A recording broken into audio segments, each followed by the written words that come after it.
सियाराम मित्रों, आप देख रहे हैं आस्था और संस्कृति का अनूठा संगम धर्म और हम।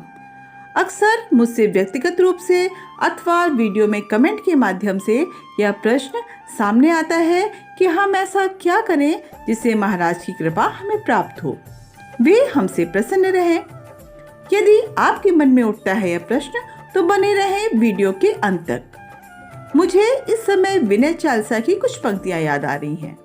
सर्वत्र सदा घर घर की जानो, रूखो सूखो ही नित खानो।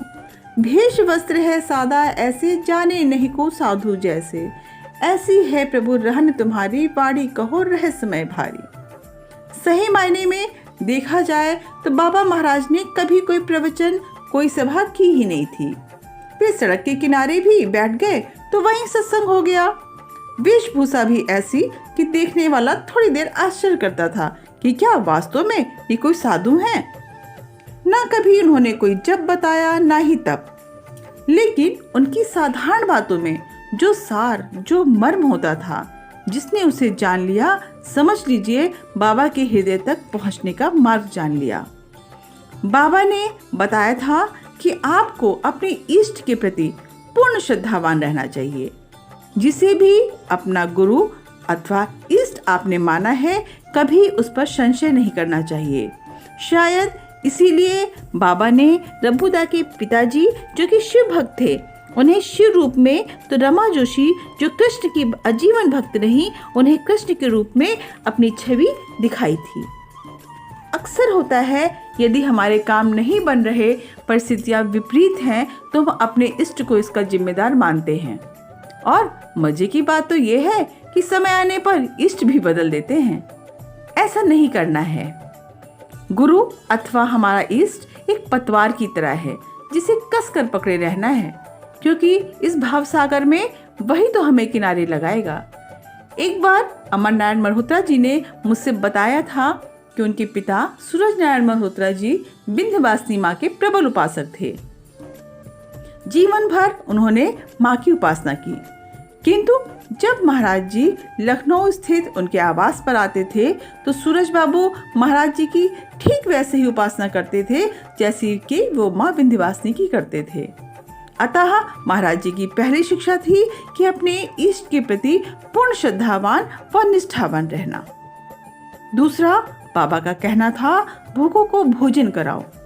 महाराज जी कहते थे, एक भूखे व्यक्ति के सामने भोजन एक भगवान के रूप में आता है। महाराज जी समय समय पर अपने आश्रमों पर भंडारों का आयोजन किया करते थे। आपके आश्रमों में आज भी इस परंपरा का बखूबी पालन किया जा रहा है। महाराज जी स्वयं भी कई बार अपने भक्तों की टोली के साथ किसी के भी घर पहुंच जाते थे और बोलते थे, ला सबको भोजन करा। मजे की बात तो ये होती थी, यदि घर में उस समय 4 लोगों का ही भोजन बना है तो वह अपने आप 10-15 लोगों को पूरा हो जाता था। महाराज जी के इस प्रकार के संस्मरण तो आपने कई बार सुने होंगे। अब प्रश्न उठता है कि यदि हम इतने बड़े बड़े भंडारों को कराने में सक्षम नहीं हैं तो क्या करें?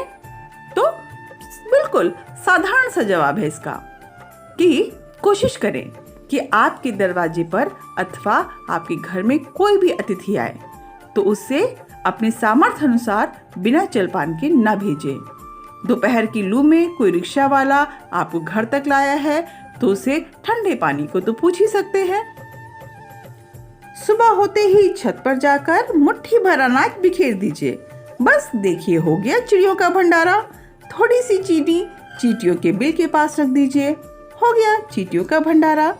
सड़क चलते कुत्तों को भोजन करा दिया अथवा बिस्किट दे दिए तो हो गया उनका भंडारा।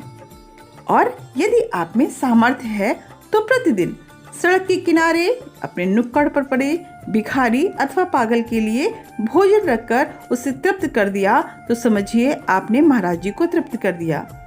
बस एक बार संकल्प तो करिए, महाराज जी के दिखाए रास्ते पर तो चलिए। वह मार्ग आपको महाराज जी के और भी करीब ना ले आए तो कहिएगा। आपको यह वीडियो कैसी लगी? यदि अच्छी लगी तो चैनल को लाइक करें और सब्सक्राइब करें।